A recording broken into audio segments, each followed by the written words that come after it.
Арстан менен коён. Жомок. Калың токойдун четиндеги карагандуу жерде бир коён жашап, коркоктугунан казып алган ийининен алыс чыкчу эмес экен. Бир күнү коркуп ийинде жата берип, кантип күн көрөм, атасынын көрү, бир баатыр болуп көрөйүнчү, деп ойлоду да ошол замат ийинден чыкты. Эки жагын каранып, тиштерин арсайтып, жүндөрүн үрпөйтүп, так маңдайында турган арстанды көрө койду да коркконунан бир орунда катып калды.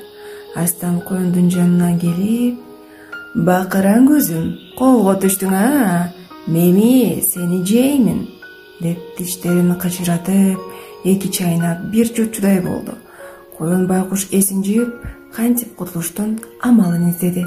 Акыры арстанга: "Кадырлуу арстан, жесең жегин, бирок айта турган бир сырым бар", деди. "Анда тезирээк айтып кал. Сен өтө күчтүүсүң, ага толук ишенем, бирок тетиги кудукта сенден да чоң, сенден да күчтүү бир арстан бар. Ал бая күнү сени жеймин деп ачууланып жатканын уккан болчумун. Обол ошого бир беттешип көрүп, сенин күчүңдү да көрүп калайын. Мен кайда качмак элем? Качпайм, анан деле жейсиң, сырттаным", деп жалбыроо карайды.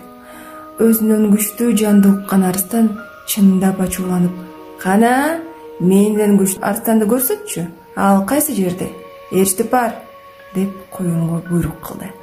Коён арстанды терең кудукка ээрчитип барып: "Ушул кудукта өзүң карап көрсөң", деди.